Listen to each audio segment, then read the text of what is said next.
And all three organizations warmly welcome you to this event tonight for some learning, for some sharing, for some thinking together about how we continue this amazing work underway to demilitarize and defund the police here in Central New York and demilitarize our nation and the world at large.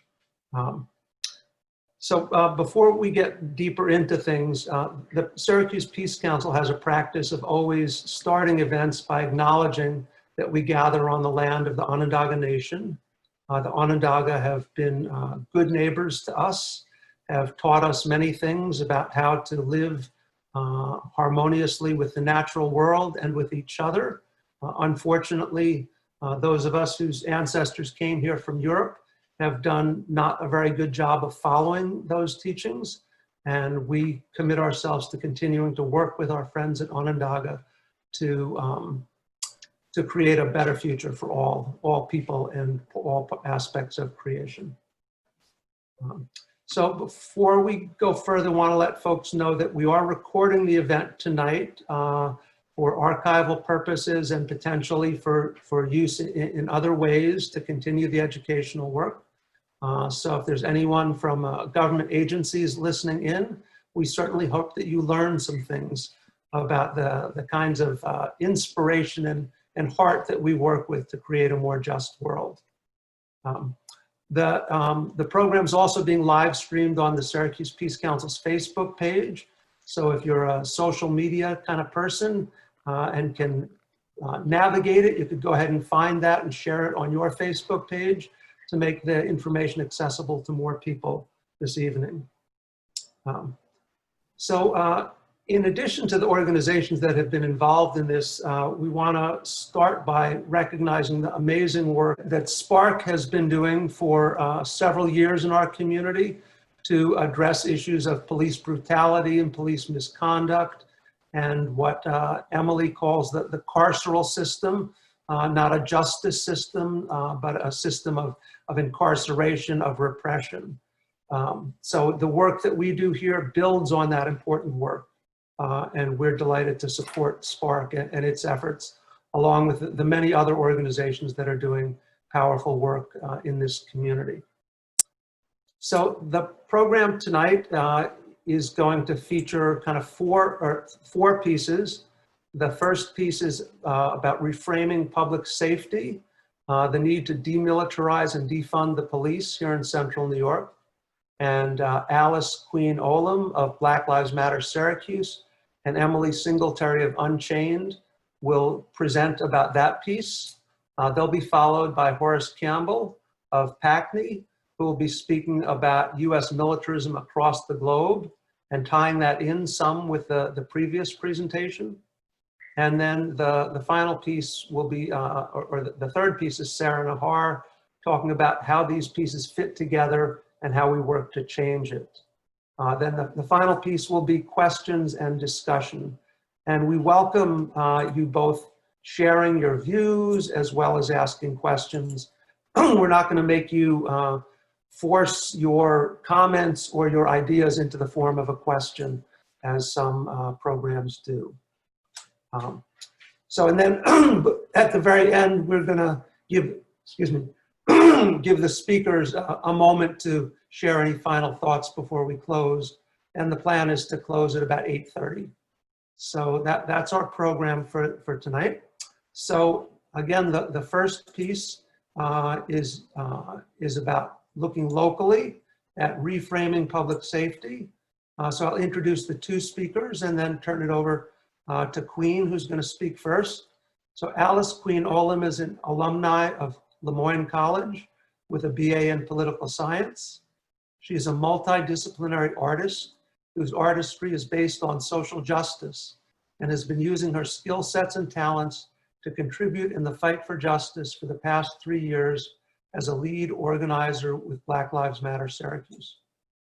So working with Queen is Emily NaPier Singletary, who's the co-founder and co-executive director of Unchained, a Syracuse-based organization working to dismantle the carceral state, which she leads with her husband, Derek, who is currently serving a 20-year state prison sentence.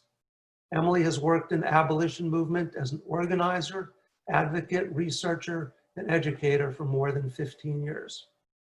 So Queen, please start us off. And I guess I'll also encourage people, if you want to switch to speaker view rather than gallery view, then you'll have a better view of what's happening. So. Hi, thank you so much. I didn't realize you were going to read the whole introduction. I had it all written down in my little notes, but thank God, because that's going to take away from my 10-minute time. As Andy mentioned, I am an organizer with Black Lives Matter Syracuse, and as an organization, we are part of the People's Agenda for Policing, and we are a coalition of local organizations who fight on different fronts of policing individually.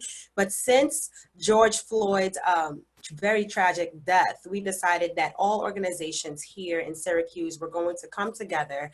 Well, not all of us, but a good majority of us will come together, and we were going to fight together in bringing 9 demands to the mayor, his administration, and SCSD administration and the Board of Education. So basically what we did was on July 2nd, the People's Agenda for Policing, which includes the National Action Network here in Syracuse, the Peace Council, Puce Youth BLM, Raha Syracuse, Black Lives Matter Syracuse, and Rebirth, and a bunch of other organizations. We came before the mayor, the chief of police, Chief Buckner, and SCSD Superintendent Jaime Alicia, and the Board of Education Commissioner President, and we put forth 9 demands. On July 16th, the mayor responded to our demands, and to put it plainly, he did not meet our demands. In theory, he met only 1 of our demands, but that's just not enough. We're not just gonna be like, okay, you met 1 of our demands, we are now done. There are so many other problems here in Syracuse that needed to be addressed by the mayor, and it needed to be addressed in a timely manner. And he gave us the impression, and I'm going to say that he used a lot of fluff words to say that he agreed with our demands and he was going to implement our demands. But implementing our demands mean that we wanted it to be implemented yesterday, not in the next 10 months, not in the next year, not in the next 2 years. So basically, what we're saying is that it's all or nothing. You can't just say that you're going to implement one and then give conditions for the other ones. When we are giving a people's agenda for policing, we are saying this because all the other times that we went through to the mayor and we've had meetings and we've lobbied and we did community engagements, nothing has been happening. It's just a bunch of fluff words, a bunch of I'm going to do it, and then nothing happens. And we keep going in this cycle where there's a bunch of police brutality and people dying senselessly at the hands of the police. So our 9 demands are as follows. 1 is to update the Syracuse Police Department's use of force policy. 2 is to remove SROs from the schools. 3, to refund Syracuse, which means defunding the police. 4, draft a new contract with the Syracuse Police Union that includes the people's demands. 5, give the Citizen Review Board the power to discipline officers who break the law.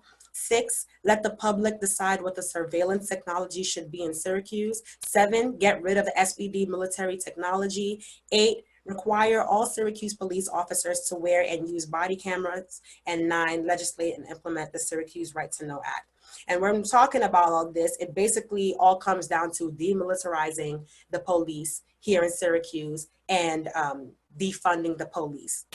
And now, when we talk about the demilitarization of police officers, we are talking about 2 aspects, which Carol Baum, who is also part of the People's Agenda for Policing, said it the best. There is the actual weaponry and the equipment supporting that weaponry, and the residents and the mindset, which is how the police view the jobs and the residents they come in contact with. So the first one is the weapons. The weapons that we have are military grade weapons, which means that they are weapons that have been used for war that are now given to police departments to be used out in local worlds. And that is just way too much, because then that makes it seem like we are at war with each other. The police are at war with the local residents that they said that they were here to serve and protect. You cannot serve and protect local residents with military grade equipment. And with that, we're talking about money to ship it here and money to store it here. all of that money could be used for youth programs. It could be used for the youth. It could be used for different organizations here that can give, wow, brain fart, Alice. That can serve the people that are in the local community. And then when we're talking about the mindset of the police, there is an army to police pipeline, which means that in the US, about 1/5 of the police force are ex-military. And when you are in the military, my brother himself is in the military, they teach you how to shoot to kill. They teach you how to think of ways that everything is war. So now if we're getting people that are ex-military to come and join the police force, how are they now going to get their mind out of military and into, we're serving the local community, we're trying to be coexist with them? That kind of is impossible, because we see that there are no programs in place to kind of get them out of that space. So basically what we're talking about when we talk about the demilitarization of police, we want them to stop using military grade equipment. It's no longer about, oh, maybe we should have an inventory. Maybe they should tell us what they're using, when they're using it.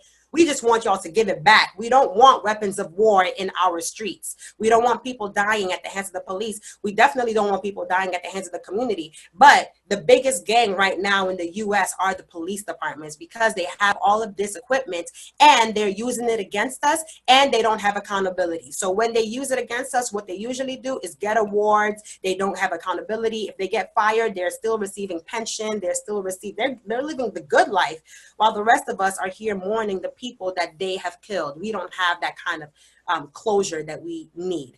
And when we're talking about defunding the police also, 4.9, wait, I have quotes here.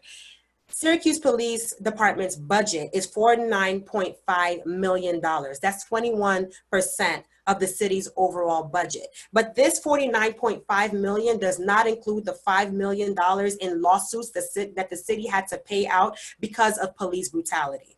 So now all of this money is going straight into SPD, but we are getting less than even $100,000 for programs that will be implemented to give jobs to the youth, for programs that will bring food into the community, for programs that will give resources to the community to be able to live.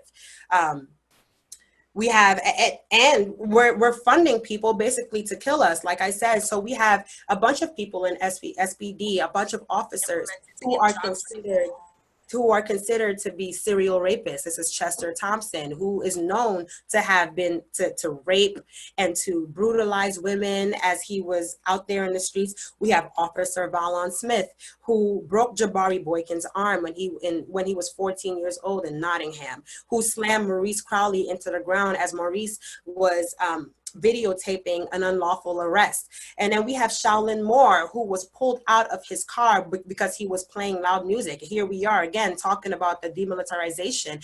These are tactics that should not be used on local people. There is no reason why a young man should have been pulled out of his car because of loud music. If you go to SU's campus, they play loud music all the time, but they do not get pulled out of their cars. They do not get pulled out of their houses. Police barely go over there. They just go in there and they say, hey, quiet it down. Why couldn't Shaolin Moore have that same grace? Then we have Dwayne Watkins, a 74-year-old grandfather, neighbor, and friend who was killed in front of his house because they thought that this man had a gun when he clearly showed that he had a cane because he was a disabled man.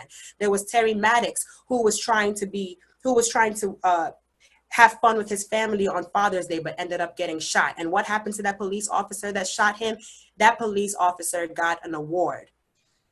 So there's a bunch of, when we're talking about demilitarization and defunding the police, it's no longer about, oh, we need people to help us stop crime. We need community members to be in spaces, especially when we're talking about removing SROs from the schools. These babies are also being brutalized. So we're thinking now about how people are being brutalized out in the outside world and in the streets on East Genesee or on the south side, on the west side, but it's also now has made its way into the schools. And Cuse Youth, BLM, and Raha Syracuse have collected stories and anecdotes from students who have talked about how they felt brutalized, how they felt intimidated by police officers being in their schools. We also heard in one of our meetings that these police officers who patrol the schools, they're usually coming out of a 12-hour overnight shift. So when they're coming from the 12-hour overnight shift and going straight into the schools, they're already cranky. They're not in the space to be able to speak to children, to be able to be with children in that space and make them feel safe. There are some people that are going to say, oh, we need it because of school shootings. We need this because of, no. In Syracuse, we are a community. We are a family in Syracuse. And I've been here long enough to know that they are family, that we are family. So when we're talking about removing SROs from the schools, we are not saying just remove SROs from the schools. We're saying remove SROs from the schools and bring community members in. OGs Against Violence are there. Mothers Against Violence are there. These are community members that would like, that the students would like to see. And that was my 10 minutes. These are people that the students would like to see in their school so that they may be able to talk to them. If there is a village, if Syracuse is a village, it takes a village to raise a child, and they want the village to raise them, not police officers or people that are going to brutalize, criminalize, and victimize them in their schools. Thank you. Thank you so much, Queen. Emily is next. Thanks, Andy. Thank you, Alice. That was the best way to start this, I think. So as Andy mentioned, I lead an organization called Unchained that's based in Syracuse, and I lead that along with my husband, Derek, who is a Black man from Syracuse who is currently serving 20 years in state prison. He's been in for 10 so far. And we founded Unchained because we, have a fundamental belief that people who have lived through what we call the carceral state, which encompasses everything from, arrest to courts to jails to prisons to parole to probation to ICE, all of these pieces of this massive apparatus. We think the people who have lived through that system are the people who know best what is wrong with it and what we need to do in order to dismantle that system and build a new system in its place. So we focus a lot on issues around incarceration and what happens to people while they're in jail and prison, and then also what happens to them when they come home to their communities. And so, Alice did a great job talking about the issues that we face here in Syracuse and across the country with police in the streets. But I want to talk a little bit about the issues that people face with police inside our jails and prisons. We use the euphemism corrections officers. And then also, when they come home and deal with parole officers, because unfortunately, the police in the streets are just the first step in this system and the gateway into a lot more trauma and abuse that happens the deeper you go into the system. So just, because I know people are a little less familiar perhaps with the issues in the jails and the prisons, I just want to run through, some of the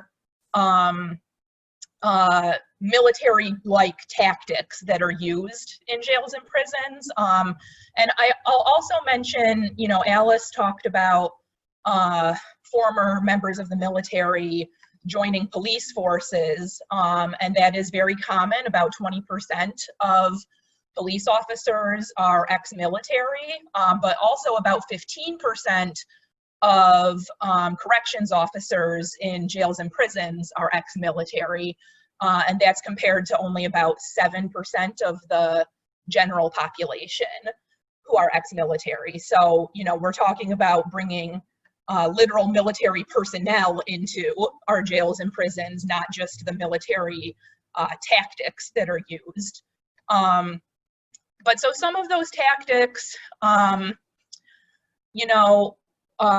all kinds of issues of torture that happen inside our jails and prisons. One of the most common being solitary confinement. And we know that this is used often in military prisons as well as a form of torture. So to give you an idea of the scope of this issue in New York State, there's about 43,000 people in New York State prisons right now. And every year there are about 40,000 sanctions involving solitary confinement. So that doesn't mean that 40,000 unique people are sent to solitary confinement. Some of those are the same people being sent repeatedly, but the New York State prison system hands down 40,000 sanctions to solitary confinement every year. And the average length of time that people are sent to solitary confinement for in the New York State prison system is 105 days. The entire UN General Assembly several years ago condemned this practice of solitary confinement and decided that anything in excess of 15 days of solitary confinement is considered torture and inhumane. So that's 15, 1-5, not 50, 5-0.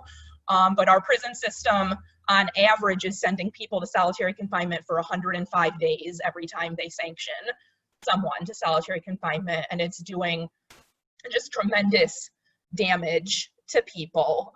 We also have to talk about the racial disparities of this practice.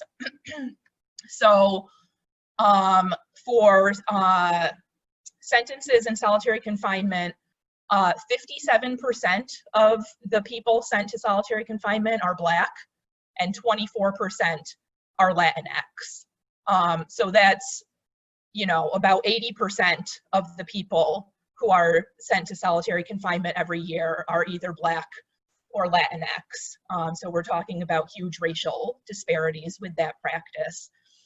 It's also very common in jails and prisons to have what they call CERT teams, usually spelled S-E-R-T, which can stand for Sheriff's Emergency Response Teams or Special Emergency Response Teams. And these are officers who are specially trained to respond to situations like what they might define as a riot in the prison. And so they do wear the full riot gear. They move in formation like military officers would do. And they often enter people's cells like that. So you might have a team of 8 or 10 officers in formation entering someone's cell to try and, you know, drag them out of it or get them to do something. Employing violence while they're in formation like that, and often using chemical weapons. So tear gas and other chemical weapons are also very commonly used in jails and prisons in response to, you know, situations that the prisons define as threatening the safety and the security of the facility. That's sort of their favorite phrase to use. So that, you know, that happens very routinely. Excuse me. Right here in Syracuse, in the so-called Justice Center, it was the CERT team there that killed Raul Panet Jr. In 2010. And actually, the 10-year anniversary of his murder is this Thursday, August 6th. And it was that CERT team in our jail here in Syracuse that put a hood over his face that got twisted around so he couldn't breathe, knelt on his back and his neck, left him lying face down in his cell with his face covered so that he couldn't breathe. They claimed that, you know, when he told them that he couldn't breathe and when he went limp, that they thought he was faking. And so they just left him there and he died on the floor of the jail. And things like that, you know, happen in the jails and the prisons across the state all the time, unfortunately. So those are a couple examples of things that happen in the jails and prisons. But I also want to talk a little bit about what happens when people come home to parole. Parole is a system that operates largely outside of any kind of due process laws that we have in the state of New York. So if you come home from prison and you're on parole, and most people who come home from prison are on parole, you have a set of conditions that you have to follow. And if you violate any of those conditions, don't follow any of those conditions, they can send you back to prison for them, even if those things are not crimes. So very common conditions that people have to follow are adhering to a curfew, not using any drugs or alcohol, not being around other people with criminal history records, which, as we know, I mean, we have you know, a disproportionate impact of our carceral state in certain communities. And so we have, you know, families who under parole rules cannot interact with each other, cannot live with each other. We have neighborhoods where neighbors cannot be around each other, you know, because of that disproportionate impact, and live under the threat of being sent back to prison if they do violate any of those conditions. Here in New York State, people being sent back to prison for those kinds of things, what we call technical violations of parole because they're not new crimes, those people make up more than 1/3 of our state prison admissions every year. 1/3 of the people, more than 1/3 of the people we're sending into state prison every year have committed no new crime. They simply missed their curfew or were somewhere that they weren't supposed to be, something like that. And the reason that I bring this up in this conversation is because the way that it works is that if a parole officer accuses you of one of those violations, they handcuff you and take you straight to jail. You don't see a judge. It can take up to 90 days for them to hold the hearings that they hold to determine if you're found guilty of that violation. And you never get a bail hearing. You have no opportunity to, you know, be home while your case is pending. And so, you know, they essentially disappear you from your life, send you to jail for up to 90 days before they even decide if you've actually committed this violation or not, and then potentially send you back to prison. And so, you know, these are the conditions that people right here in our community in Syracuse are living under every day, that kind of threat of being sent back to prison for those kinds of things. And I will wrap it up there, I think. You're on mute, Andy.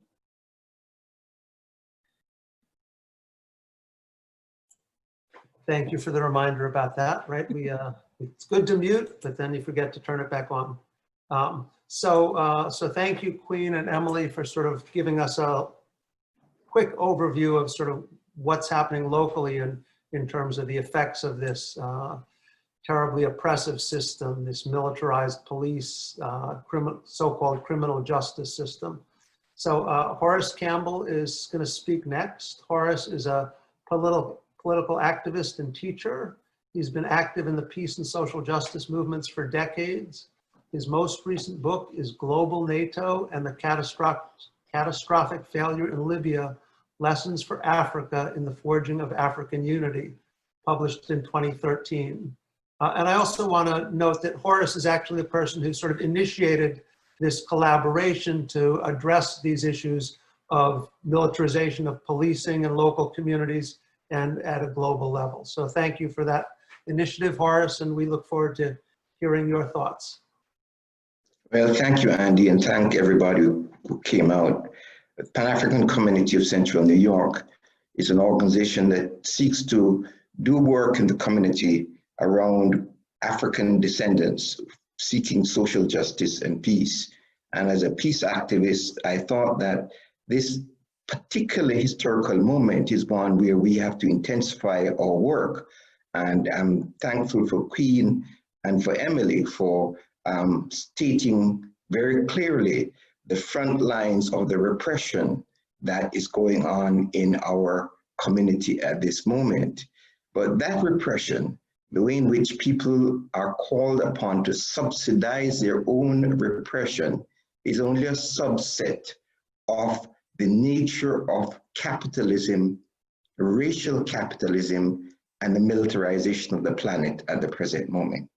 So I'm going to spend the next few minutes speaking about how this militarization of the planet endangers every one of us, and why the kind of literacy that Queen and Emily's calling for us to have with respect to what is happening locally, we need to have the very same literacy with respect to what's going on globally, because the United States has reached the unprecedented situation of being the most militarized state in the history of the planet. In fact, they have the manifestations of this militarization in every aspect of social, political, and economic life in this country. Firstly, the manifestation in the military budget of more than $1.1 trillion in the military budget that goes to the military. The United States maintaining military bases in all parts of the world, and the deployment of these military bases to be able to coerce other citizens in the world by starting wars. And since 1945, the United States has been at war permanently. But in the past 20 years, they've been fighting endless wars in Afghanistan, and the Afghan peoples have told us about the $1 trillion that they spend on the war in Afghanistan, $1 trillion in a war in Iraq, supporting the destruction of Syria, leading the destruction of Libya, and planning wars against the people of Venezuela and Cuba. And in order to fight these wars, they have to fight wars against the citizens of the United States of America by propaganda and psychological warfare against the citizens of the United States of America by terrorizing them with images of war and ideas about war and creating new enemies, as they're trying to do now in the cyber war that they are fighting against the people of Iran, while preparing the society for waging war against Russia and China. So the militarization of the society, the endless wars, is compounded by the internal surveillance, the internal monitoring, and the deployment of science and technology on behalf of the military to coerce military citizens. So the United States in every aspect of life is a military society. And we see this in the United States refusing to sign the biological and chemical warfare protocols with respect to banning biological and chemical weapons. So that the education and culture, the universities are all interwoven so that the Pentagon Defense Advanced Research Projects Agency, DARPA, ensures that 70% of the money for research in the universities comes from the military.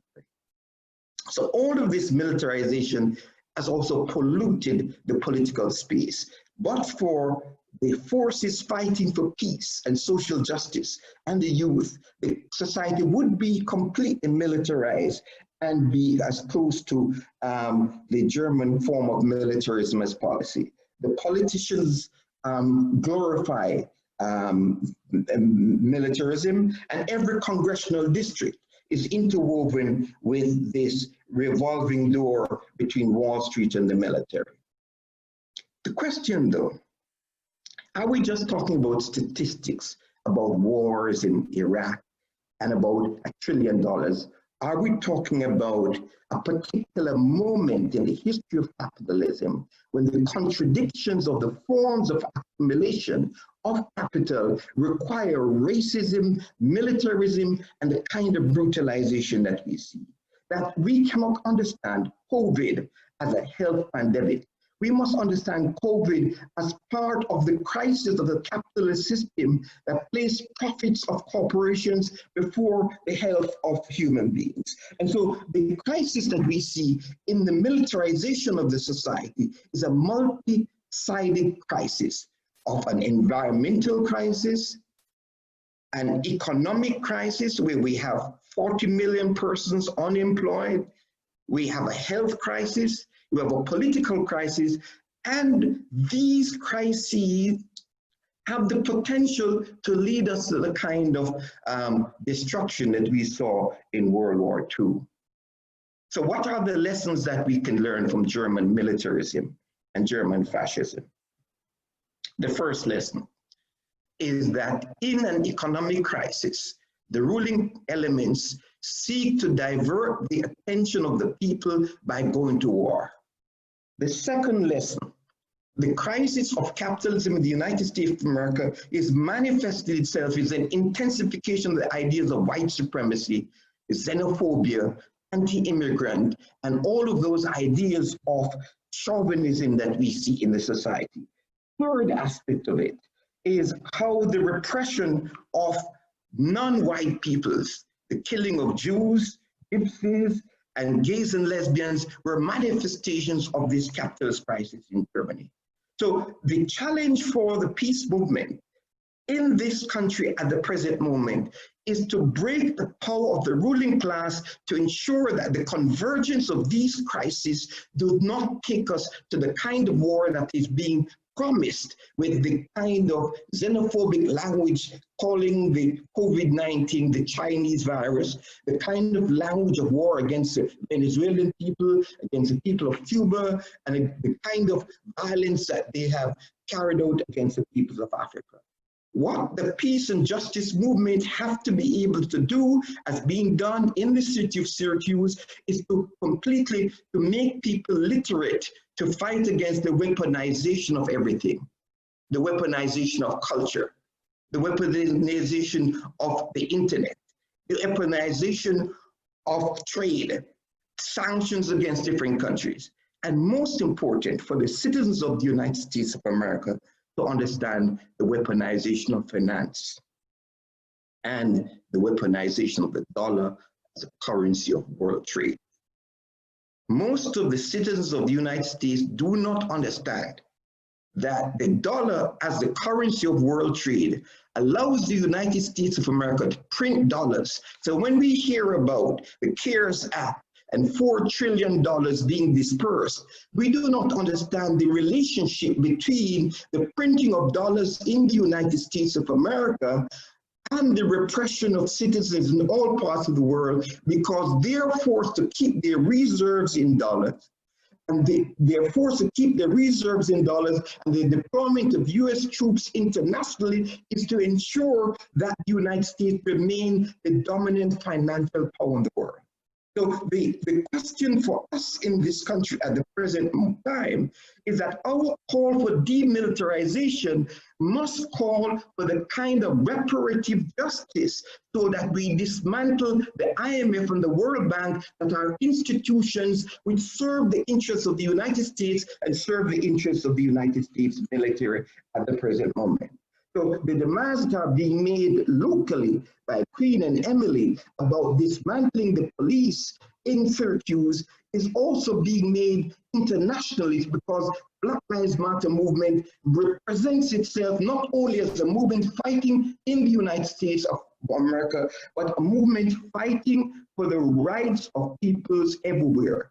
And one of the most positive things about what has happened in the last 6 years is that the Black Lives Movement has delegitimized the US government. It cannot go to Africa to say it's fighting a war and terror, and saying it is fighting a war and terror in Africa to save the African peoples, because the images of Black people being terrorized in the United States of America as internationalized anti-racist questions. So the Black Lives Matter 6 points must be reiterated at all times. End the war against Black people. Reparations. This is a question that the peace movement has not taken on board properly. Reparative justice at home and abroad. Reparations and restorative justice. Invest and divest. Invest in communities, all parts of the world. The other demands of the Black Lives Matter: community control, as was stated by Queen, demand economic justice. These demands intersect with the demand to end militarism, close unnecessary overseas bases, and to rein in the military contractors. Now, these economists are saying that this financial crisis, this economic crisis with 40 million people unemployed is going to last for 10 years. That's what Noura Robina said. The Bank for International Settlement says this, so does the IMF. What is our program for 10 years? Are we going to accept the militarization of our communities and this economic crisis to continue? The point that we must understand is that integration between the political class and the military class is independent of political parties, that both the Republicans or Democrats are complicit in the militarization of the planet as we have it. So the question for how we use the reconstruction process for the betterment of the people must be those questions that are put to politicians at the present moment. They cannot come to us to say that this is a problem of Donald Trump, because the militarization of this society is bigger than Donald Trump. So the question of Medicare for all, health care for all, the task to end militarism includes the questions of how to end the war and terror inside the United States of America. The African people have opposed the war and terror, and they call on all of the propaganda institutions to stop saying they're fighting a war and terror in Africa and Afghanistan. As Queen pointed out, we are calling on anyone representing themselves to go before Congress to end the NDAA and Section 1033 of passing on guns to communities at this time. The short-term task is how to dismantle the financial information complex where they weaponize 5G technology and weaponize information. We call for the demilitarization of education. So these are the short-term tasks to ensure that the civil war that is being promised for the working people of the United States of America, that the white racists, the militarists, Wall Street, and private elements do not take us to war. The medium-term task is how to dismantle the IMF, the World Bank, and establish an international bank for reparations and reconstruction. If the IMF and the World Bank are instruments of US militarism today, clearly in the renegotiation of a new international system outside of any hegemonic power would need to have an international monetary system that reflects the needs of all citizens of the world. In the short term, there's a proposal right now before the citizens of the United States by trade unions and peace movements calling on the IMF to set up a special drawing rights of $1 trillion to help the debt crisis for third world countries. In other words, the CARES Act passed out $4 trillion, which was gobbled up by the financier. The peace movement, they have made a petition to the US government and to the IMF, and I hope that the Syracuse Peace Council and PACCNY will sign on to this petition that is going around that says that we must have a decrease in military spending and they must have some assistance to those countries in the third world. The long-term question is that we must carry out the literacy work to dismantle the military, dismantle the police system. So defunding the police system is to join the work of the old abolitionists. Many people, when they hear people talk about abolishing the police, they do not understand. I'm sorry, abolishing the prisons and defunding the police and demilitarizing the society. That 150 years ago, there were people who thought that slavery was normal. And when people talked about abolition of slavery, they thought it was a crazy idea to abolish slavery. But in central New York, people joined with the militant forces who were fighting for peace and to end enslavement. I believe that tradition has to be carried forward with the new abolitionists to defund the police, educate the citizens why they should not subsidize the military budget. Any politician that comes before our midst should understand that they should not be supporting the expansion of US wars overseas, and that there should be collaboration between all countries of the world to fight COVID virus. In other words, the abolition of prisons, defunding the police, and dismantling the military are all tasks of a peace movement that want to build a new social system. Thank you, Horace. Brilliant analysis that will move us forward. So our final sort of speaker before we get into questions and discussion is Sarah Nahar. Sarah is newer to the Syracuse community. She's a spiritual activist, a community cultivator, nonviolent action, direct action trainer, and anti-oppression facilitator. Born and raised in Elkhart, Indiana, which is traditional Potawatomi land. She is a graduate of Spelman College and Anabaptist Mennonite Biblical Seminary. Her work has taken her to 70 countries. Here in Syracuse, she's a joint PhD student between SU and SUNY ESF. The first person I've actually heard doing that, but I think Sarah is a pioneer in many aspects of life. So, Sarah.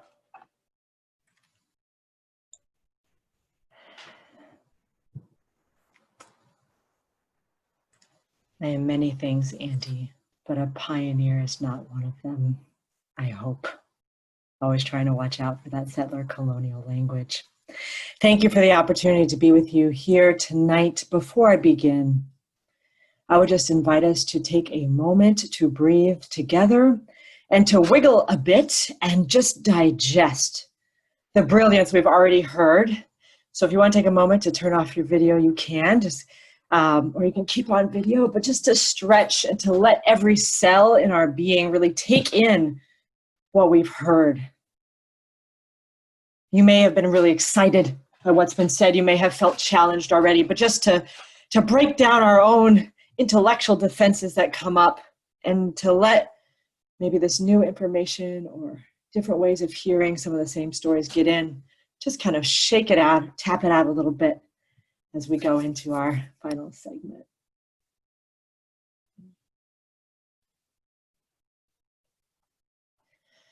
Even given all that's going on, we are alive and here today, and it is powerful to be together.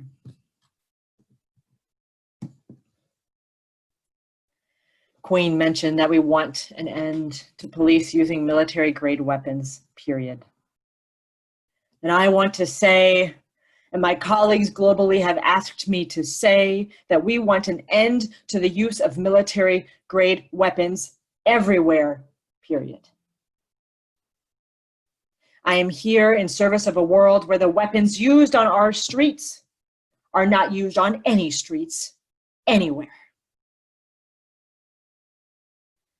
We must critique American exceptionalism. If we don't want the weapons here, we cannot allow them there. We are not part of a different world than everyone else on this planet.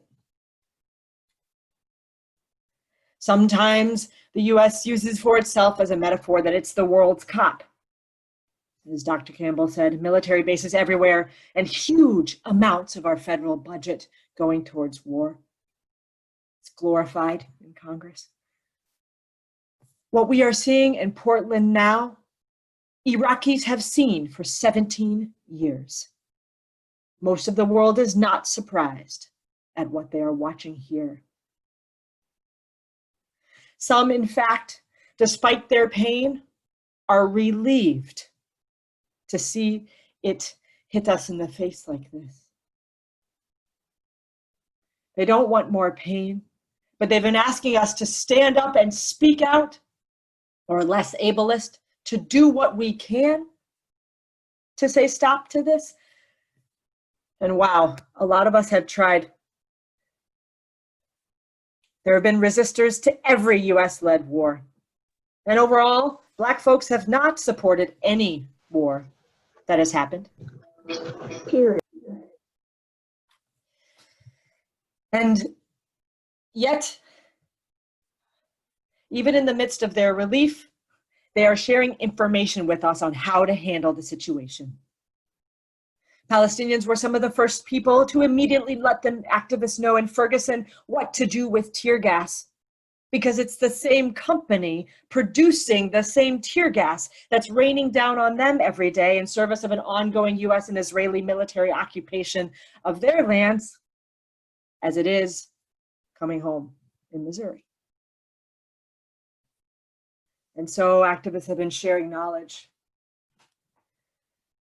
for a long time, but that was one of the times in which people who have been impacted by the undeclared wars of the US state on Black and brown people were able to use both social media technology and old school activist messaging to say, we're with you in this pain and we've seen it, and here's how we're coping.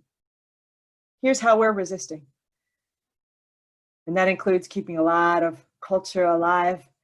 And I think every panelist I'm speaking with today as well, because I know their cultural work that they do as well, to keep joy and power and possibility available to us. So thank you, panelists, also. And of course, Syracuse cultural workers and all of the people who cultivate a sense of joy and power in the midst of the violence.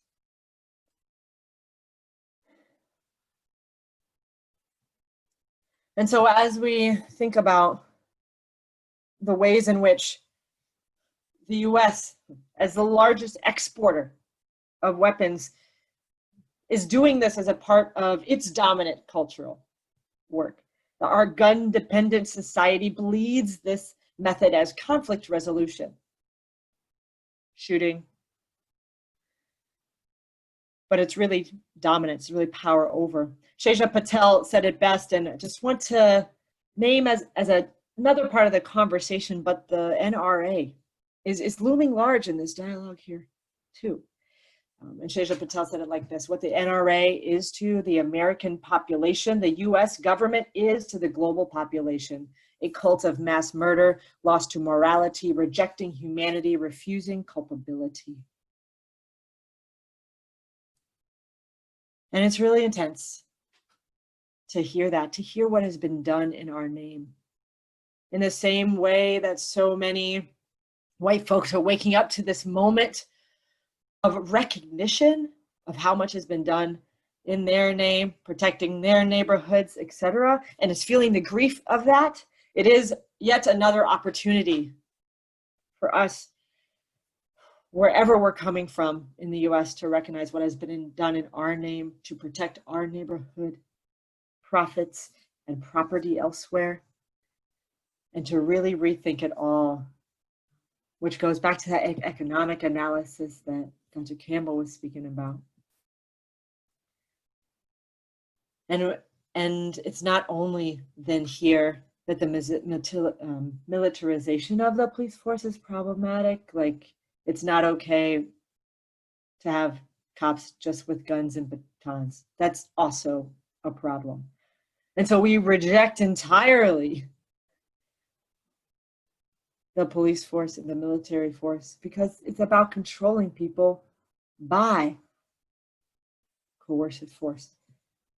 And so finding ways to come together, to not use coercive force, and to find ways to be persuasive and powerful without power over is the heart of our task. I'll get into some more specifics later, but that I see as the heart of our task. And it's not easy, and there will be more conflict. Don't get me wrong, because the more of us that are alive and the more that we engage in nonviolent solutions means the more of us are around to fight. But let us fight it out without weapons. Let us fight it out without relying on forces that divide and that are primarily to protect property or to de-escalate at any cost, rather than help us work at root causes and issues. That being said, I want to call for an end to the specific programs, tactics, and training that are giving local law enforcement even more tools to repress and oppress Black communities and communities of color. That needs to be stopped. Drawing on some American Friends Service Committee resources here, these things are like the 1033 program or the deadly exchange programs happening between police and military forces of various countries. The SWAT conferences and trainings, the Urban Shield, which, by the way, was recently defeated in Oakland, California, after years of organizing of religious communities, youth, environmental justice workers, and people of goodwill. What a coalition to say, this is not what we want in Oakland.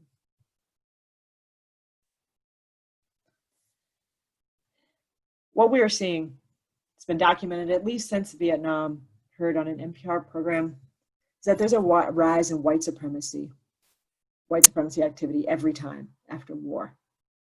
War breeds white supremacy. There was a bump after Vietnam in which vets with military grade training came back and joined groups that were resisting the newly gained rights of so many in the US. And we're seeing it again post-Iraq, post-Afghanistan war, although I want to acknowledge that we are in a time of endless war, and those wars are in no way post, but in terms of deployment and what's happening. But there's a rise in white supremacy and right-wing activism every time after war. If we don't want right-wing and white supremacist violence here, we cannot support it anywhere else. And even though white supremacist and right-wing violence has been documented as now is finally within the category of domestic terrorism, though those are contested categories, what I mean to say here that it is posed an immense danger over time, higher than any other type of organized violence has on people in this country. Although that is the highest amount of violence, it is Muslim communities that are most highly surveilled. These type of discrepancies come from, again, the projections around war, like Queen spoke to. How do people get involved? What can we do? There's a whole recruitment industry. And although the recruitment for military has actually been down in recent years and public support for US warfare abroad is at an all-time low, and police departments don't have the greatest PR right now, what they have done is really put energy and funds into recruitment to enlist more Black and brown people to participate. We as Black and brown people can be enlisted in projects of white supremacy, and we are susceptible to them, and this is also dangerous. And so internal conversations in our community about how we can also resist this type of recruitment and work together to find other avenues for our young people to experience respect, discipline, training, vision, community, and all the things, the benefits that these other organizations purport to offer is work that we need to do. And we can use the assistance of many allied communities to point us to great resources for mentorship, for camps, for leadership development, to get into the schools that we want. And part of what does this is the movement. And although maybe you think, oh, wow, the movement seems leaderless or messy, I tell you it is leaderful, and it is a way of recruiting people to know that another world is possible, that we can try to do this hard thing together, to giving opportunities to see what it's like to go door knocking, to hand out leaflets, these are, I guess, a little more pre-COVID, but how to do this even in COVID informed, through social media, through finding your voice. The movement is recruiting. And it's providing a lot of people an opportunity. So if you're one of those people that has shepherded the movement to this time and watched it take off in all of its glorious and differently organized fashion, thank you, because it's making a difference. And we need counter recruiters who can who recruit people away from military and away from police and towards other opportunities. We need you in the halls. We need you in the streets. And there are trainings being organized to assist young people, particularly, in making these connections between what's happening at home and abroad. Syracuse is in a particularly beautiful position to do this due to the refugee population, folks who have seen and experienced many things, often already in their young age, and can tell and share their stories. Let's continue to find ways to empower their voices. And every time that we speak about the violence that's happening on our streets, let us also not neglect to speak about the violence happening on streets everywhere and to the planet itself, for these are all deeply, deeply interconnected struggles. So I want to speak a bit building on what Emily said, and I am not going to play a numbers game here, but I want to show the parallels. Emily mentioned that the tear gas used in jail, and tear gas is used around the world on a daily basis in the same way that our tax dollars make it possible here, our tax dollars make it possible there. And the intensity of the scale for how much is used takes your breath away, as does the gas. And the question around the violations of, the statement around the violations of parole and without due process being handcuffed and being taken right back. This is common practice in areas where the US military is patrolling. In fact, in Mosul, I believe, the definition of combatant, and it's very important, the distinctions between civilian and combatant in humanitarian law and in rules of engagement with war. Civilians have a set of rights that combatants do not. The definition of combatant at one time, I believe in Mosul, was redefined from a specific narrow bracket to any male aged 15 to 65, potential combatants, and therefore were impacted. And if anyone can or has a chance to fact check me on that, I want to make sure that that stat is accurate that I'm sharing. But the heart of what I'm saying is that when you redefine an entire part of a population as a combatant, and then you are able to do to them in a violation of human rights, a serious deterioration that has occurred.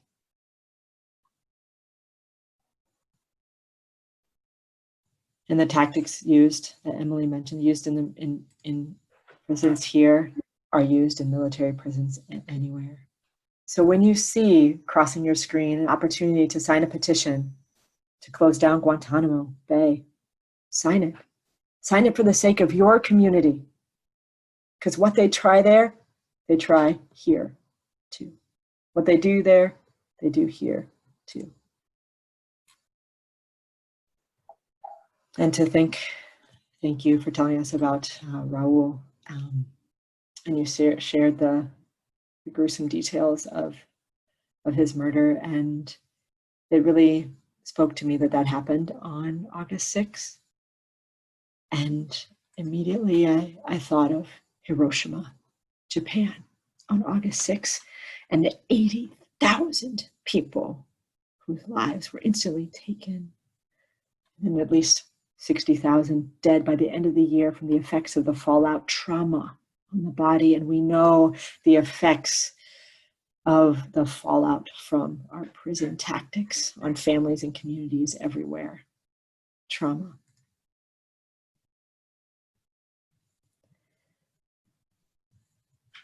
So this moves me into what to do. Already we've heard the threads of what to do. And if you feel moved to say what your next step might be in your commitments to end militarism here and abroad, no matter how small that step is, I would invite you to begin to populate it in the chat. And as I wrap up, I just want to speak to the ways in which they are connected. Reparations, restorative and transformative justice, economic justice, as Dr. Campbell said. Travel, once again, when it's possible. Get to know refugees here. Participate in the abolition conversation, perhaps with your housemates or with a few other people as neighbors. What you might do to commit to not calling the cops if something happens in your home or your neighborhood. Making commitment to say, I don't require the military or the police force to defend me. I want to find a different way to resolve conflict, to work for justice. And know that when you do anti-racism work, it's not just to be a good ally, but it's because you want to stop war. And it's not enough to stop war to be nice or to be kind, but we have to disassemble and rearrange the systems. And that comes by learning from leadership of the people who are impacted. And for those of us who are impacted by the war against Black and brown people here that began with colonization, let us see our future and work to our future that's bound up with Black and brown folks all over the world. Support About Face. That's working, building on the good work of Veterans for Peace and working in deep and intersectional and inclusive ways right now to support recent veterans. And with Syracuse University increasingly becoming invested in serving veterans, I hope that they can come here and bring a critical voice, treating trauma, forming community. And it may be that you already know a lot about U.S. militarism abroad, or it may be that you know a lot about U.S. militarism right here. But on this August 6th, let us remember Raul Pinot Jr. and Hiroshima. And on August 9, let us remember Michael Brown of Ferguson and Nagasaki. Let us always articulate these connections. Thank you. Thank you very much, Sarah and Horace and Emily and Queen for your powerful presentations. So we now are opening up for questions. We've got about 20 minutes if we're willing to go over a little bit for questions and comments. So given that it's not easy to see everyone's hands, you can go ahead and raise your hand and I can try and recognize you that way, or you can use the chat to say you'd like to speak. So, and again, we welcome comments as well as questions, either in general or to specific panelists who spoke. So, somebody like to kick us off and go first? Go ahead, Julio.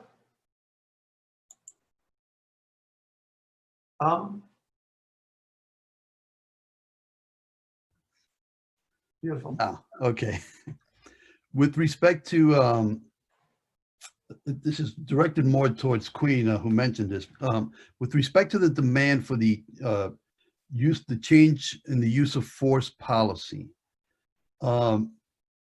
is there a model that's been presented to the mayor and the SPD and the school district, particularly the SPD? Is there a model? In other words, when you say a change in the use of force policy, are you giving them something to say, hey, listen, here's something concrete that's been used at another city or another location that we can model here? Yeah, actually, that's a very good question. So last year, around June, after, I think it was Mr. Dwayne Watkins' death, we got together in, at a church on the west side, I believe, and we kind of ambushed a whole meeting that the mayor kind of he tried to make a meeting, a town hall meeting, telling us about his use of force policy. And SPARC, that's the Syracuse Police Accountability AC, I don't know what the rest of it is, but they came together and they sent them an 18-page document, and lawyers came together and they looked at the old use of force policy. They made amendments, they looked at it, they put what they wanted, what we wanted as the people, and we presented to them last year. It has been a year later and a month or so, and the mayor has still not implemented it, has still not put it out there. So the work really has already been done for him. He really just needs to legislate it. It's perfect the way it is now, the way that we had presented it to him, the way that SPARC presented it to him, and he still not has used it. So that's the answer there. Thank you. Thanks. Someone else have a question or comment? Again, you can raise your hand or you could note in the chat that you'd like to speak.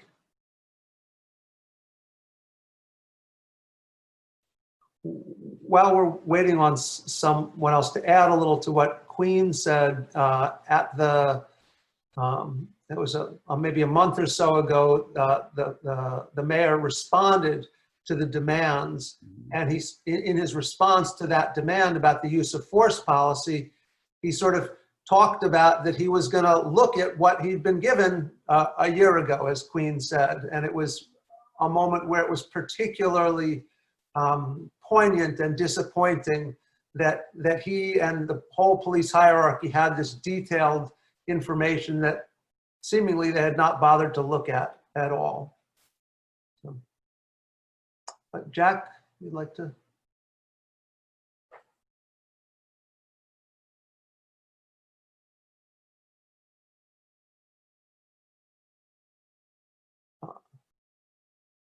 Still not hearing you, Jack.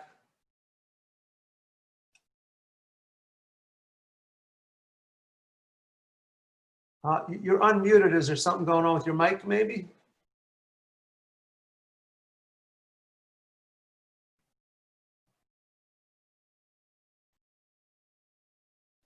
Well, you could type it in the chat if you want. But okay. Someone else? Okay, so we have a question from Isabel. What about the role of women as leaders? How can that help?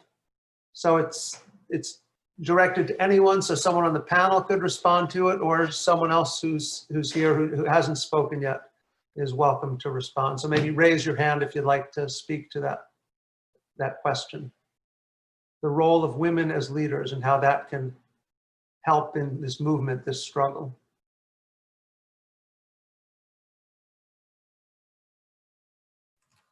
I can just speak briefly. Okay. So it's probably really important to note the impacts of patriarchy and patriarchal violence. That is a thread through this.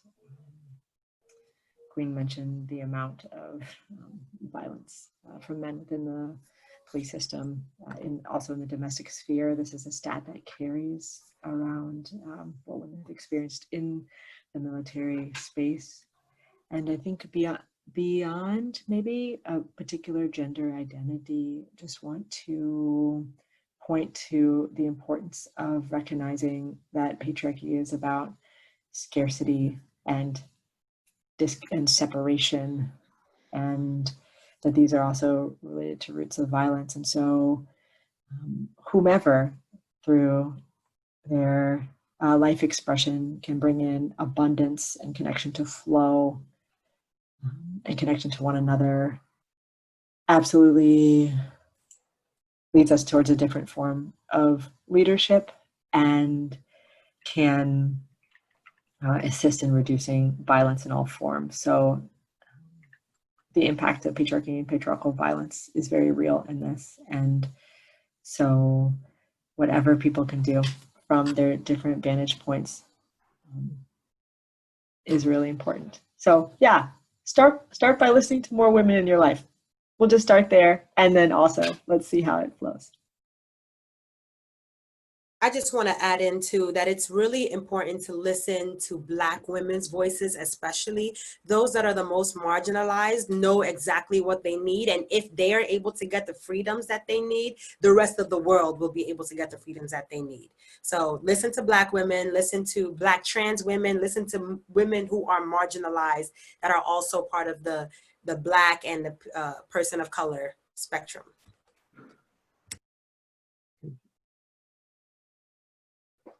Okay, we've got some more questions in the chat. The next one is, how does the anti-militarism / anti-state violence movement ensure that those directly affected by the presence or absence of law enforcement agents have a voice in determining how to eliminate violence in the world?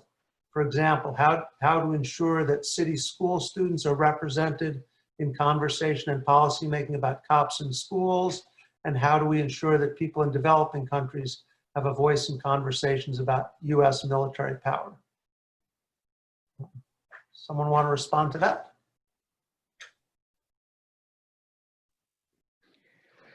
Um, I wanted to say something about the international dimensions, but before I do that, I just want to add on to what Queen had to say about the voices of women and the place of women. We cannot just speak about women in general, generically, because we have to talk about women who have a vested interest in opposing patriarchy, women who are opposed exploitation, women who are opposed to racism. So I think that when we talk about women in leadership, we have to talk about the kind of alliances that must be built with those who are fighting against oppression. On the question of what is going on in this country, I want to underline what Sarah said about the lessons from Portland.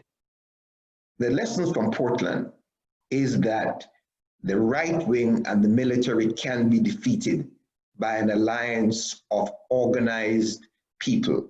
And what we've seen in Portland, and I think one of the reasons for us having this kind of discussion is how could the kind of alliances that has been begun with SPARC develop to ensure that Syracuse and upstate New York continue the traditions that existed in this region from the period of abolition.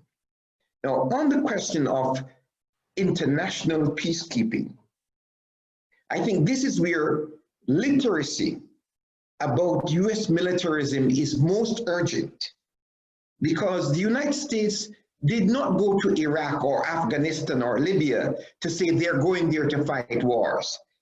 They always represent themselves as going there to promote peace or to fight against terror. And it is this example of how to penetrate the real peacemakers in Libya or Syria or Palestine that requires mobilization and interconnection between the peace forces in Palestine, peace forces in Cuba, and peace forces in this country. Because whether they're Republicans or Democrats, the pressures because of the financial crisis to go to war to divert the people of this country from warfare. So that the attack on the Venezuelan peoples is a bipartisan thing.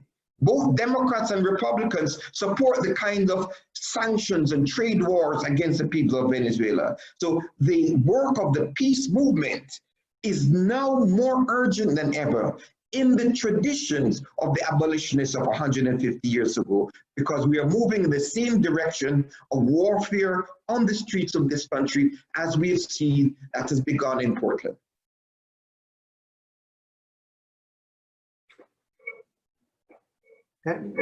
Would anybody like to speak to the question of involvement of city school students in the questions of getting police out of the schools? Yes. So as I mentioned, this was spearheaded, getting the SROs out of school have been spearheaded by Q's Youth, BLM, and Raha, Syracuse. And they are city's youth. They are people, there are folks who have been in the city schools and also outside of Syracuse. But the way that we are making sure that their voices are heard is to make sure that they are on the front lines. They are the ones telling the story. This is not about us telling them that they need SROs at the schools. They are the ones telling us. And we, with all of our power, with all the powers that we have, we are saying that we are putting that in the forefront. A couple of our members in the People's Agenda for Policing, we are also building alliances. So it's not something that we are trying to build from the ground up. These are things that have been happening all over the place. Rochester was successful in saying that they were not going to renew the contract and bringing the Rochester Police Department into the schools. So what our members have been doing has been going to Rochester, and they're making explicit focus on building the type of movement locally. So we're not trying to reinvent the wheel. We are trying to keep the wheel going. Once it's done in Rochester, bring it here to Syracuse. When it's done in Syracuse, go to Ithaca. We're trying to make sure that this is not just a centralized, like this is just happening in our city. It's happening all over the United States. This is a problem that has been happening all over the United States. It's not just a Syracuse problem, not just a Rochester problem. This is something that we are doing together. It's an organizing space. Therefore, we are organizing with everybody. Thank you. So awesome. And I want to add around the Mariana's question around counter recruitment in schools. So one thing that I have seen is a team that wherever the military recruiters go, they set up a table not too far from them. And they go with an organization and they have like a whole folder of materials for young people. And for example, they'll have the Honest Abe, which is a military application. And then because the military recruiters don't tell everybody what's like really going on or what the hooks are, what the catches are. And so this Honest Abe application will go through and say, actually, this is what's behind that. If you sign that line, this is what's behind that promise of money. This is right. And so just lets people know so they can compare what they've received from the military recruiter with like what is more factual. And the reason that like a group can get access to schools, like if they're having these like, yeah, these Star Wars camps and these competitions, they're doing these sometimes whole weeks of soft military recruitment through using fun toys, so-called toys, but these are weapons, drone and surveillance tactics. And so people are putting together a couple of things. Some people who can use religious freedom clause, interestingly enough, are saying it's against my faith to have my child exposed to this, and they're able to get them out of the school. That's like a 1-by-1. But also others are trying to offer alternative camps or just using the power of being like an organized group. Like you could go with like Syracuse Peace Council or some other group to just say, we are here to offer other career opportunities for our young people. It is a service to the young people, and it makes sure that the military and the police are not the only voice in the schools. So counter recruitment, you can kind of Google it, and there's like a whole folder of materials that I can share with you from what we did in Elkhart. Well, just to add into that locally, you know, for decades, at different intervals, the Peace Council has had regular presence in particularly the Syracuse City high schools doing that kind of work. It's challenging to get the people power to do it. And obviously in the immediate time when schools are mostly closed down, it's not possible, but this could also be a great time if there's people interested in this to get ramped up and prepared. And in addition to whatever resources Sarah has, I was involved with that work and would be happy to talk about things that were done here previously. So we've got a couple of other questions. I guess I want to do a quick time check. We had talked about going till 8:30. I was thinking we could push that a little bit. We could push it more than a little bit conceivably if people want to. Are there people who'd like, so there's at least, well, I'm seeing four additional questions. One about the notion of allies, a third about being sure all students are represented in the conversations within the schools, a third about the role of corporate media,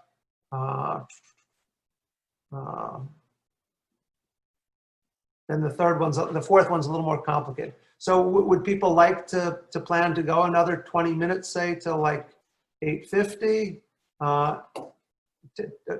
Sarah said 10 minutes. 10 minutes good for folks? Okay.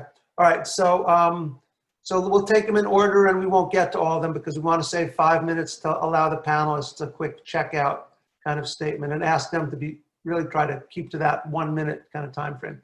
So can someone reflect on the limitations of the notion of, quote, allies and the degree to which it can suggest that problems of injustice belong to only a segment of the population and others are merely helpers? Someone like to speak to that? It's not clear, Andy, because it would seem to me that at this present moment, we have many movements and many fronts for struggles, you know, and in the movement of the working people for a living wage, the movement against racism, the movement against police brutality, the movement for Black lives, the movement for environmental justice, the movement against guns, the movement for care, the movement for decent education. The point is, at this point in the history of the oppression of people, we cannot afford bystanders. We cannot afford people who will say, well, we're going to support you. The point is, whatever you can do to oppose capitalist exploitation, whether it's your workplace, in your church, in your school, in your family, we must oppose xenophobia, racism, religious bias, and white supremacy. So the example I think we have to learn from is in Germany in 1933 to 1945, there were Germans who said they did not know what was going on. We cannot afford in our society, where the United States government is spending $1 trillion and politicians are coming in our midst and wanting our votes, and not to raise these questions about militarism abroad and at home. Thank you. Anyone else want to speak to this question of allies? Just to say that our liberation is deeply linked with one another. And so when you show up, know that you're showing up for your own liberation as well. For white folks, being able to regain some of the humanity that has been stripped due to how white supremacy has functioned on you and your families. For like myself, thinking about how I have the status of a US American, but I am connected to friends around the world who are facing, I could see myself as their ally, but I know that since our struggles are intrinsically linked, that we are comrades.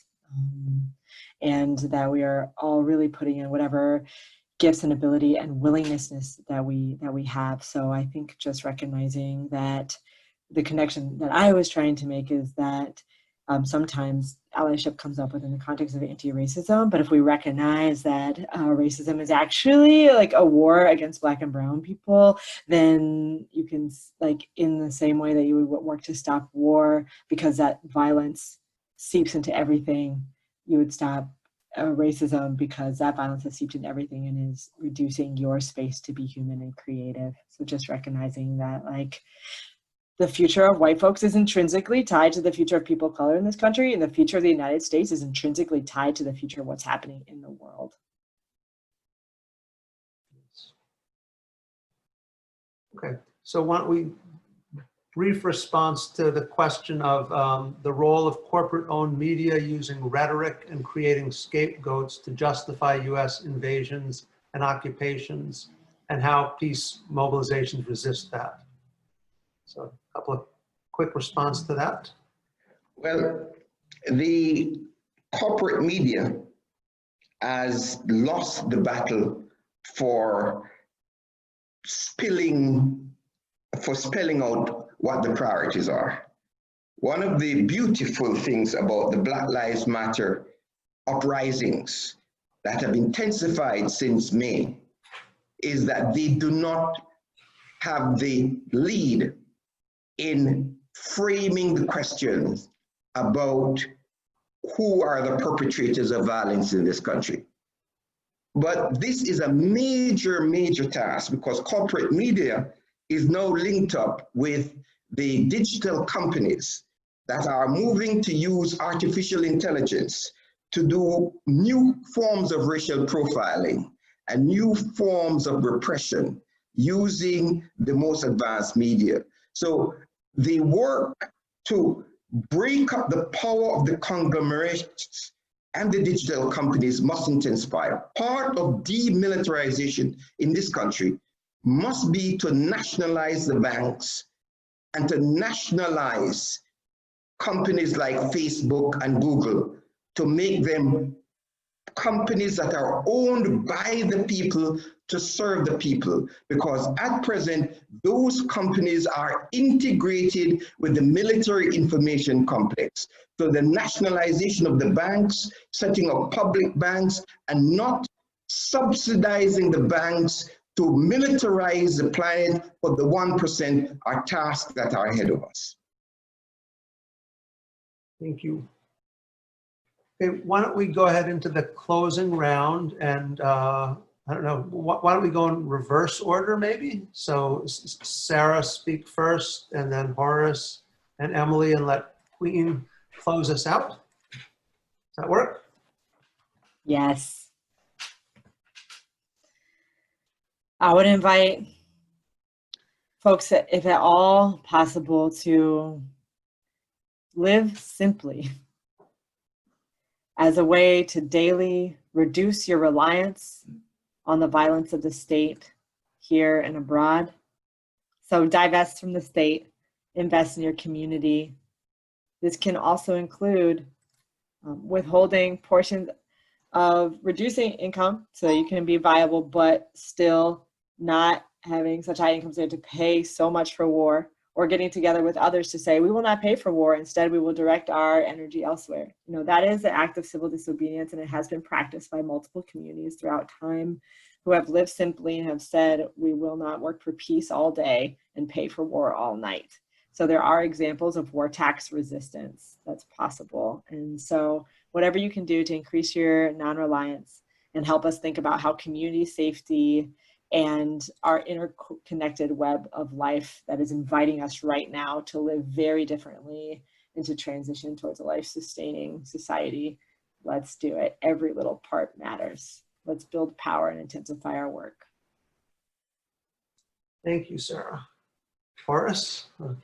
Yes, thank you. And I want to thank all those who joined us today, and to say that organizations like SPARC should, along with the Peace Council, PACCNY, and the Veterans for Peace, intensify pressures on the mayor and the city council that they cannot triangulate on the question of taking down Christopher Columbus statue, and that there should be no more studies going on, because there can be no triangulation about the fact that we live on the land of the Onondaga people, and that these invaders carried out crimes against the people. The other point I want to make is that the media and the government always seek to try to get beyond crimes that were committed. We always heard about what happened in Nazi Germany. But as Sarah says, in 2 days' time, we will be commemorating the crimes that are committed against the people of Nagasaki and Hiroshima. The United States committed crimes against the peoples of Vietnam, and those crimes have not been atoned for. We have not brought this into the discussion about the kind of destruction of the people and the society. A massive movement arose in this country to oppose the war in Vietnam. We need such a movement now, like the movement that opposed the apartheid system. That kind of alliance is needed now. And the people of this United States of America should not join into the kind of xenophobia that is being carried out against the Chinese people to call the pandemic Chinese virus. We need international cooperation at all levels, and the United States of America should sign the Biological and Chemical Warfare Convention so that we have international cooperation to deal with pandemics and violence, and that literacy about United States militarism should be carried on in every day by our people. Thank you, Horace.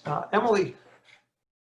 Yeah, thanks everyone for being here, and the other panelists especially. So I have 2 concrete action steps that people can take around the issues that I talked about in terms of jails and prisons and parole. So one is that there is a bill pending in the state legislature that would end long-term solitary confinement in jails and prisons in New York State. It's called the HALT Solitary Act. If you Google that, you'll find the website, but I'll put a couple websites in the chat so that people can take them down. Unchained is very involved with the Halt Solitary Act, and I would invite everybody else to get involved in that as well. And if you go to the website, there's ways you can get involved. And then we also have a bill that Unchained co-wrote, and we co-lead the statewide campaign to pass it, and that's called the Less is More Act. And that is a bill to overhaul the way that parole functions, and stop parole from sending people back to jail and prison for things that are not crimes. If you believe that we can build a world without jails and prisons, getting the people who haven't committed crimes out of jail and prison is a pretty easy way to start. So I would invite you to check that out as well. There's a website for that. It's called the Less is More Act because we believe that less surveillance translates into more safety and justice, not the other way around.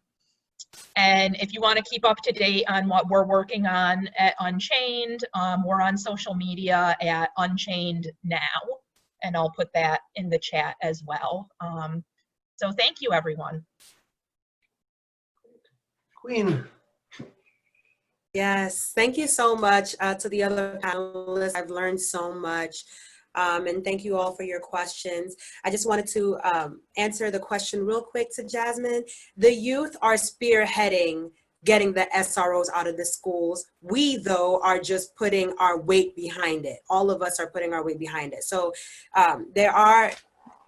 while CUSE Youth BLM and Raha Syracuse are the ones that are spearheading it, there are other activists behind the scene who would rather not have their faces on it. They want to remain anonymous. So they're just taking and collecting those stories and putting it to the forefront.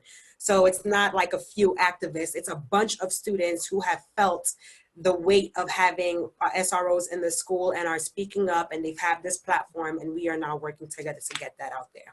So speaking on SROs, CUSE Youth BLM and Raha Syracuse have created a petition to get the SROs out of the schools. So basically what happened was that the superintendent of schools, Hamia Lisea, sent out about 500 surveys, which had a leading question on it that kind of was like, now, yeah, you kind of need SROs in the schools, and only teachers that work in SCSD that live outside of Syracuse City, they were the ones that got it, and only about 27 students were able to say yes or no, and the rest of them were teachers. So basically it wasn't, the surveys are not reflective of the students that go to the SCSD.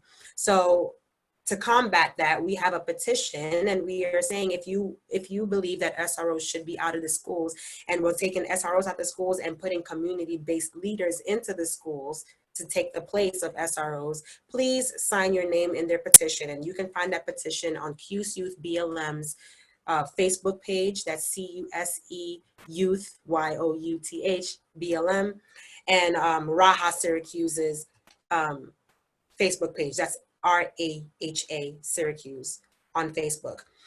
In the same breath, the People's Agenda for Policing, we also need petition. We need you guys to sign your name on the petition and tell the mayor to implement the People's Agenda for Policing. If you need a refresher of what the 8 or 9 agendas are, demands are, it is on spark315.org. That's SPAARC 315.org. You can see the list of demands there, and you can also sign your name.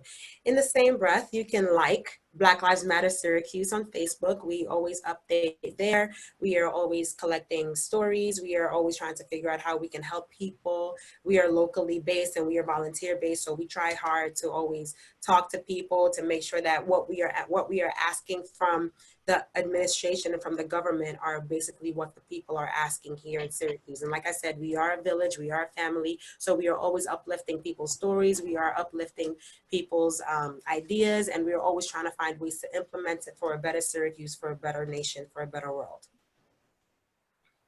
Okay, so thank you again to our panelists, to Sarah, to Horace, Emily, and Queen. Thank you all for joining in this conversation and in this work, right? Talking is important, taking action is more important in terms of making the changes that we care so deeply about. You know, the Peace Council, PACCNY also have websites and Facebook pages and Instagram and all kinds of stuff. I don't know about TikTok. But reach out. All of these organizations are looking for more people to get involved, to support their campaigns, not just to sign petitions, but to do the day-to-day organizing work that people have been talking about. So if you're looking at ways that you want to get involved, you've seen beautiful ways that you can do that, people who you can connect with. So again, thanks so much. We look forward to seeing you in Zoom meetings, in front of City Hall, marching through the streets, blocking doorways, taking all the many actions in the city schools, countering the military. So there's lots of work for us to do. So thank you all. Have a good, safe night, and we'll continue working together.